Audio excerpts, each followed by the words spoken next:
Assalamualaikum warahmatullahi wabarakatuh. Perkenalkan, saya Dian Hutami Rahmawati, dosen Ilmu Komunikasi UPN Veteran Jawa Timur.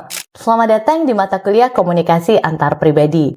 Mata kuliah Komunikasi Antar Pribadi berfokus pada proses komunikasi yang terjadi antara individu dengan dua atau lebih individu lain dalam konteks personal maupun profesional. Dalam mata kuliah ini, mahasiswa tidak hanya mempelajari konsep-konsep dasar komunikasi, tetapi juga menganalisis, merancang, dan juga mengevaluasi komunikasi secara efektif sehingga bisa diterapkan dalam keseharian personal maupun profesional. Pembelajaran dalam mata kuliah ini akan menggabungkan antara teori komunikasi dengan fenomena-fenomena komunikasi sehari-hari sehingga pembelajaran akan lebih implikatif dan juga aplikatif untuk keseharian. Setelah mengikuti pembelajaran mata kuliah komunikasi antar pribadi, capaian mata kuliahnya, mahasiswa diharapkan yang pertama, mampu menunjukkan kepekaan sosial dan budaya dalam hubungan komunikasi antar pribadi. Yang kedua, mahasiswa diharapkan mampu menganalisis berbagai macam masalah yang terjadi dalam komunikasi antar pribadi, seperti emosi, konflik, persepsi, keterbukaan diri yang dapat diimplementasikan solusinya di dalam kehidupan komunikasi pribadi sehari-hari. Dan yang ketiga, mahasiswa mampu menjelaskan konsep, prinsip, dan berbagai model dalam komunikasi antar pribadi sehingga dapat diterapkan di dalam kehidupan personal dan juga profesional. Lalu yang terakhir, mahasiswa diharapkan mampu berkomunikasi secara efektif dan juga menyampaikan argumen secara sistematis, logis, dan juga sesuai dengan etika komunikasi. Selama 1 semester ini, mahasiswa di mata kuliah komunikasi antar pribadi akan mempelajari berbagai macam aspek penting. Yang pertama, mengenai pengertian komunikasi antar pribadi, ruang lingkup, dan juga model komunikasi antar pribadi. Lalu dilanjutkan dengan komunikasi antar pribadi dan juga identitas personal. Dan yang ketiga adalah bagaimana komunikasi antar pribadi dan juga keterbukaan diri. Di pertemuan selanjutnya, mahasiswa akan belajar mengenai dengan persepsi dalam komunikasi, komunikasi verbal dan nonverbal, dan juga mendengarkan secara aktif. Lalu mahasiswa juga akan belajar mengenai emosi di dalam komunikasi. Lalu selanjutnya mahasiswa juga akan memahami dan belajar mengenai iklim komunikasi, perkembangan dan kerusakan hubungan, serta bagaimana hubungan di dalam berbagai konteks, seperti keluarga, hubungan kerja, hubungan pertemanan, hingga hubungan romansa. Seluruh materi tersebut akan dikaitkan dengan berbagai fenomena komunikasi kontemporer seperti media sosial, komunikasi digital, kecerdasan buatan, dunia kerja, serta dinamika komunikasi dan kehidupan sehari-hari. Perkuliahan dilaksanakan secara luring dengan memanfaatkan fasilitas kelas dan laboratorium yang ada di program studi Ilmu Komunikasi UPN Veteran Jawa Timur. Seluruh perangkat pembelajaran seperti rencana pembelajaran semester berbasis outcome-based learning, materi kuliah, referensi, serta berbagai aktivitas pembelajaran dapat diakses mahasiswa melalui website Ilmu UPN Veteran Jawa Timur. Dengan demikian, mahasiswa dapat mempersiapkan diri sebelum perkuliahan dimulai. Perkuliahan dilaksanakan secara luring dengan memanfaatkan fasilitas kelas dan laboratorium komunikasi yang ada di program studi Ilmu Komunikasi UPN Veteran Jawa Timur. Seluruh perangkat pembelajaran seperti RPS yang berbasis outcome-based education, materi kuliah, referensi, serta berbagai aktivitas pembelajaran dapat diakses mahasiswa melalui website Ilmu UPN Veteran Jawa Timur. Dengan demikian, mahasiswa mampu mempersiapkan diri sebelum perkuliahan dimulai. Proses pembelajaran dalam mata kuliah komunikasi antar pribadi menerapkan pendekatan experiential learning dan juga project-based learning. Artinya, mahasiswa tidak hanya belajar melalui ceramah atau membaca teori, tetapi juga melalui berbagai aktivitas praktik, simulasi komunikasi, studi kasus, diskusi kelompok, presentasi, refleksi diri, hingga penyusunan proyek yang berkaitan dengan komunikasi antar pribadi. Melalui pendekatan ini, mahasiswa diharapkan mampu menghubungkan teori dengan pengalaman nyata yang ada di kehidupan sehari-hari. Selama mengikuti perkuliahan, saya turut mengajak mahasiswa untuk aktif berdiskusi, mengemukakan pendapat, berbagi pengalaman, dan melakukan refleksi terhadap berbagai fenomena komunikasi yang terjadi di sekitar kita. Penilaian pada mata kuliah komunikasi antar pribadi ini mengacu pada RPS berbasis outcome-based education dan dilakukan secara berkelanjutan melalui 3 bentuk asesmen. Yang pertama adalah asesmen formatif. Asesmen formatif dilaksanakan selama proses pembelajaran melalui keaktifan dalam diskusi kelas. Yang kedua, refleksi pembelajaran. Dan yang ketiga, kuis, serta penilaian terhadap penugasan individu. Penilaian yang kedua adalah berdasarkan dengan asesmen sikap dan keterampilan. Penilaian ini dilakukan melalui observasi terhadap kemampuan bekerja sama, etika komunikasi, kemampuan mendengarkan, empati, dan juga keterampilan presentasi dari mahasiswa. Dan asesmen atau penilaian yang terakhir adalah asesmen sumatif. Pada akhir pembelajaran, mahasiswa akan mengikuti evaluasi berupa evaluasi tengah semester, evaluasi akhir semester, serta proyek atau tugas akhir yang mengintegrasikan antara teori dengan praktek komunikasi antar pribadi. Indikator keberhasilan meliputi penguasaan konsep, kemampuan analisis, penyelesaian masalah komunikasi, serta penerapan strategi komunikasi dalam berbagai konteks. Referensi utama dalam mata kuliah komunikasi antar pribadi didapatkan dari berbagai buku komunikasi antar pribadi, jurnal ilmiah bereputasi dengan skala nasional dan juga internasional, serta kajian mengenai tren maupun fenomena komunikasi yang terjadi di media sosial. Dengan demikian, materi yang didapatkan mahasiswa mampu mengikuti perkembangan ilmu komunikasi yang dinamis. Berikut adalah salah satu contoh video pembelajaran untuk mata kuliah komunikasi antar pribadi. Assalamualaikum warahmatullahi wabarakatuh.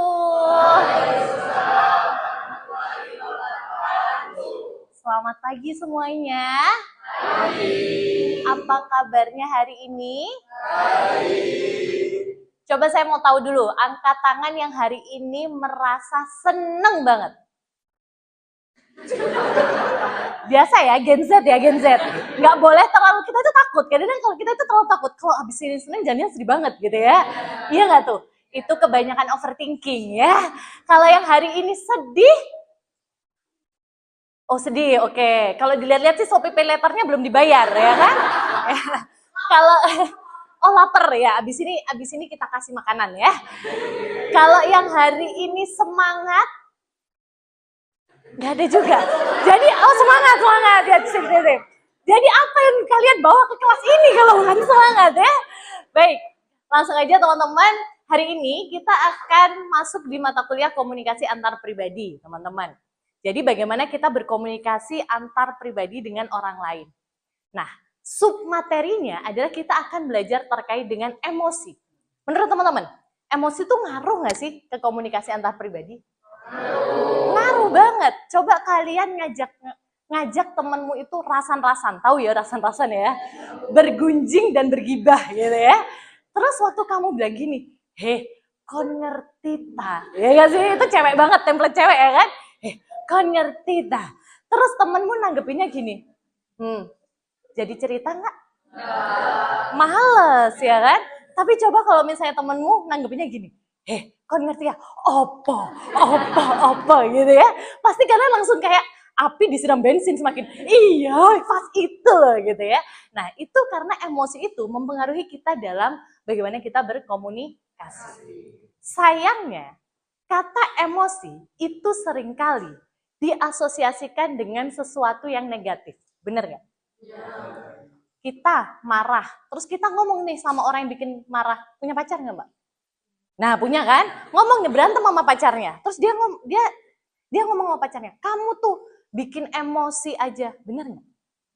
Padahal nyatanya emosi itu ada yang positif dan ada yang negatif.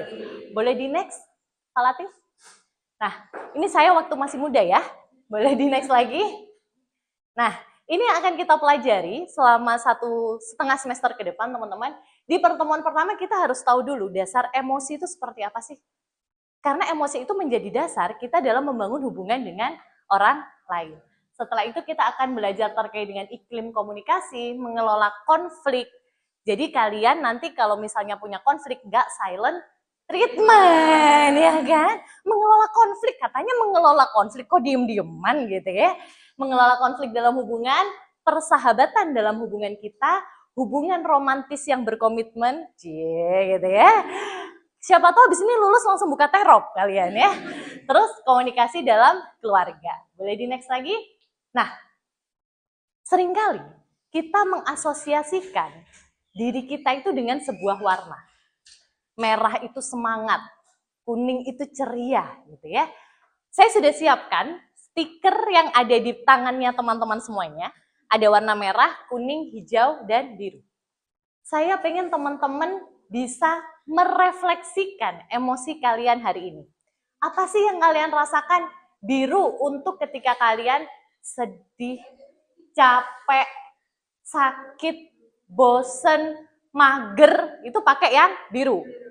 Kalau yang hijau, tenang, happy, fokus, ya everything under control, itu yang hijau. Kalau kuning, ketika teman-teman semangat, cemas, nervous, bingung, itu pakai yang kuning. Lalu untuk yang merah adalah ketika teman-teman hari ini merasa marah, takut, panik, pengen teriak-teriak gitu ya. Nah itu pakai yang merah. Saya kasih waktu 10 detik, silakan kalian memilih emosi apa yang hari ini kalian rasakan. Terus ditempel, ini stiker ya teman-teman ya, ditempel di dadanya. Misalnya nih aku hari ini happy gitu ya. Maka aku akan pakai yang hijau. Nih. Silakan dibuka dan ditempelkan di ujung dadanya masing-masing. Nah. Nggak ada yang salah ya teman-teman. Jadi misal nggak ada mau yang hijau, biru gitu ya. Atau kalau misalnya sedih, parah, galau maksimal, minta punya temennya ya. Biru-biru sini biru gitu ya. Pakai semuanya ya. Udah? Oke? Semuanya? Sudah ya? Tahu nggak sih kenapa saya minta teman-teman memilih emosi apa yang dirasakan pada hari ini? Kita seringkali itu bingung untuk merekognisi emosi kita sendiri. Kayak kita hanya menjalani rutinitas kita setiap hari. Ya udah nggak tahu ya, intinya bangun ke kampus gitu. Kita kadang sampai nggak sempat ngerasain, aku ini semangat nggak sih? Aku ini seneng nggak sih? Aku lagi apa sih? Padahal manusia yang sehat secara mental adalah orang-orang yang bisa memahami atau merekognisi emosinya sendiri. Ya, oke. Merah. Kenapa hari ini kamu marah, sedih, panik, dan mau berteriak? Ya, boleh aku tahu?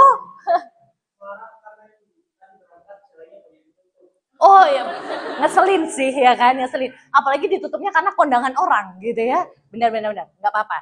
Valid ya. Tapi kalau saya lihat dari sini kebanyakan kalian ini biru kelabu ya.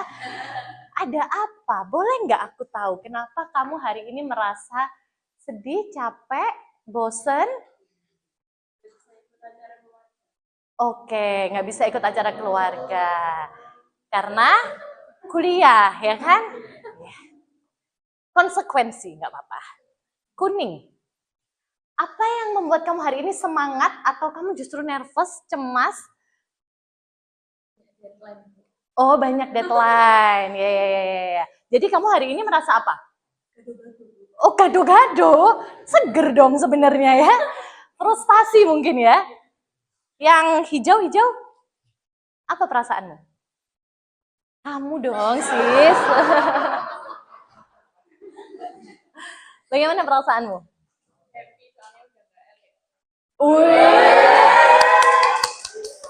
Happy karena udah nggak LDR lagi ya. Habis ini minta traktir sekelas sama dia ya. Syukuran ya.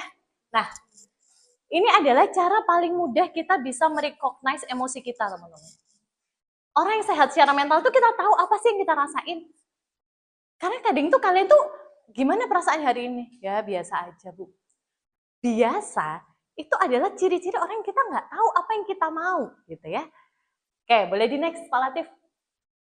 Nah, kalau tadi saya bilang emosi seringkali dikaitkan dengan sesuatu yang negatif. Padahal pengertiannya adalah emosi adalah reaksi kita yang kita berikan dari sebuah stimulus. Makanya ada emosi positif dan emosi negatif gitu. Kan stimulus itu bukan cuma sesuatu yang menyedihkan atau yang bikin marah ya teman-teman ya.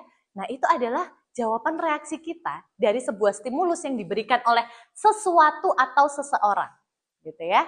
Sesuatu, pacarnya udah datang, gak LDR lagi gitu ya. Dari seseorang, sesuatu, jalanan ditutup gitu ya. Nah reaksi kita itu bentuknya adalah emosi. Boleh di next? Nah, kenapa sih penting kita bisa kontrol emosi kita, teman-teman? Yang pertama, kita bisa memahami emosi diri sendiri. Kadang ada nggak sih orang yang kalau saking marahnya, dia itu sampai tremor. Ya kan?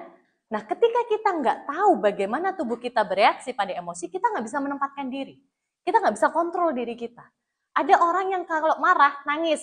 Siapa? Ya kan? Diam-diam, gitu. Temennya bingung. Nih kenapa tiba-tiba nangis gitu ya. Nah, itulah pentingnya kita bisa memahami emosi kita supaya kita punya self management atau kontrol diri. Pernah juga nggak sih teman-teman kalau lihat di debat publik, misalnya lagi pemilihan presiden, ada debat publik, ada orang yang debat tuh sampai marah-marah, gebrak-gebrak meja. Itu menurut teman-teman karena apa? Dia tidak punya kontrol emosi. Gitu ya. Kita semua tuh butuh berbagai macam emosi ini teman-teman. Kita butuh emosi positif dan kita butuh emosi negatif. Kalau kita nggak ada emosi negatif, kita tidak akan pernah cukup untuk mengapresiasi ketika emosi positif itu datang. Ya kan? Kalau kita nggak pernah sedih, gimana kita tahu rasanya senang? Ya kan? Nah, tanpa emosi yang positif, kita tidak akan pernah tahu apa yang sedang kita perjuangkan. Kalau kata teman-teman kan badai pasti berlalu, lalang gitu ya kan? Nggak, badai pasti berlalu. Jadi ketika kita mengalami sesuatu emosi yang positif, kita tahu, aduh, aku nggak bisa nih kayak gini, aku besok harus bangkit nih. Nah, itu yang membuat kita menjadi semangat. Boleh di next lagi? Nah, apa sih yang bikin kita nggak mampu mengkomunikasikan emosi kita, teman-teman? Kadang-kadang satu, ekspektasi orang lain. Kita dikenal sebagai orang yang ceria. Jadi otomatis kita membawa diri kita tiap hari itu ketawa, ketiwi gitu. Karena ekspektasi orang kayak gitu. Sampai ada yang ibaratnya, kalau nggak ada si kamu tuh pasti sepi deh. Akhirnya kita secara terpaksa datang itu juga dengan ekspektasi orang lain. Sampai kalau kita diem tuh orang itu akan nanya, kamu kenapa sih tumben diem? Padahal nggak ada yang salah kan sebenarnya. Nah, ekspektasi orang lain. Atau kita sedang melindungi orang lain. Misalnya nih, kalian lagi marah, sebel, tapi ketika ditanya jawabannya adalah nggak apa-apa, ya kan? Nah, atau roles in social and professional environment. Kita menjaga peran kita di dunia profesional.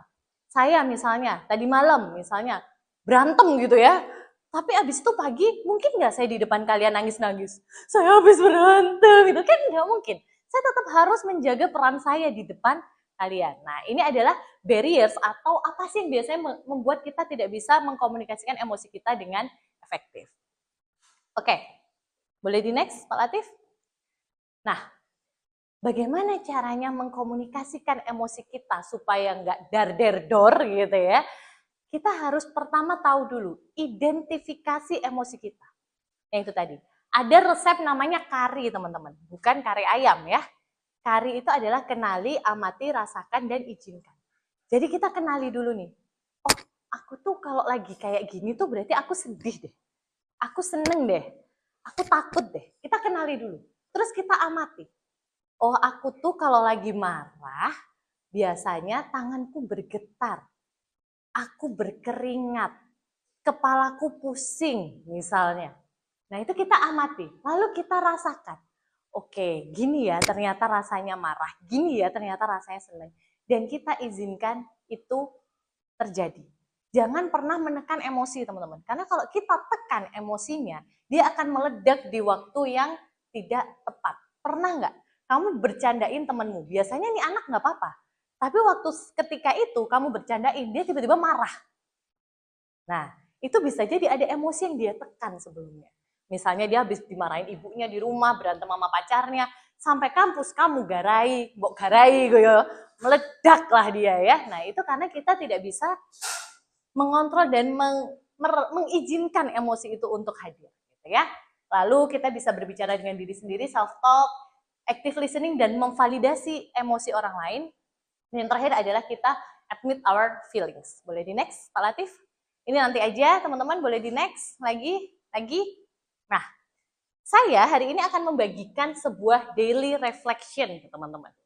Boleh di-share nggak Pak Latif? Di dalamnya, kita akan belajar untuk merefleksikan diri kita. Today, I feel, nanti teman-teman akan dapat satu-satu ya, apakah ini bahagia, tenang, penuh cinta, jatuh cinta yang udah nggak LDR gitu ya kan? Bangga, antusias, marah, sedih, takut, dan cemas. Boleh dibagi deh, sekalian dibagi ya, sambil saya jelaskan ya teman-teman ya.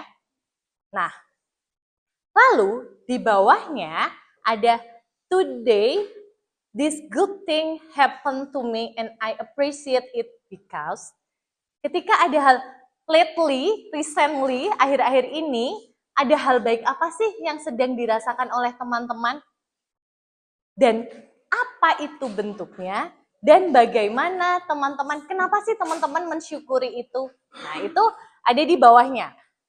Lalu, today, this not so good thing happened to me, and this is how I handled it. Jadi pilihannya ada dua teman-teman. Ketika di atas teman-teman merasakan, oh aku emosinya positif nih, berarti yang dijawab adalah, kenapa, apa emosi positif itu, kenapa itu terjadi, dan kamu mensyukuri emosi positif itu karena apa. Tapi kalau ternyata hari ini yang kamu rasakan adalah emosi negatif, berarti today, this not so good thing happened to me and this is how I handled. Hari ini nggak begitu baik nih buat aku karena aku hari ini marah. Dan bagaimana cara aku handle ini?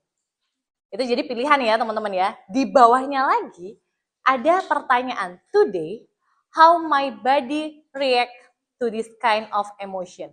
Misal tadi kamu senang, terus apa? Tubuhmu bereaksi seperti apa nih ketika kamu senang? Misal yang udah nggak LDR, saya jadi deg-degan Bu tiap hari gitu ya kan. Atau yang tadi jalannya ditutup, Bu saya langsung napasnya tuh langsung ngos-ngosan, pengen tak antemi gitu ya, sing nutup jalan gitu. Nah, ini bagaimana tubuh kita bereaksi terhadap emosi itu. Tulisin, ada misal jantung berdebar, dilingkari, perut mual, dilingkari, tangan berkeringat, nafas cepat, badan terasa ringan, berat, ingin menangis atau tertawa. Nah ini teman-teman lingkari. Lalu di bawahnya, saya minta teman-teman menuliskan song of the day. Song of the day that represent my mood. Karena apa? Kita itu bisa kadang-kadang mendengarkan lagu itu kan sesuai dengan mood kita ya teman-teman. Kalau lagi galau, pasang headset, puter-puter Surabaya, nggak tahu mau kemana sambil nangis, sambil dengerin Tulus, ya kan? Nah, kita seringkali mengasosiasikan lagu itu dengan mood kita. Jadi saya pengen teman-teman menuliskan song of the day that represent your mood.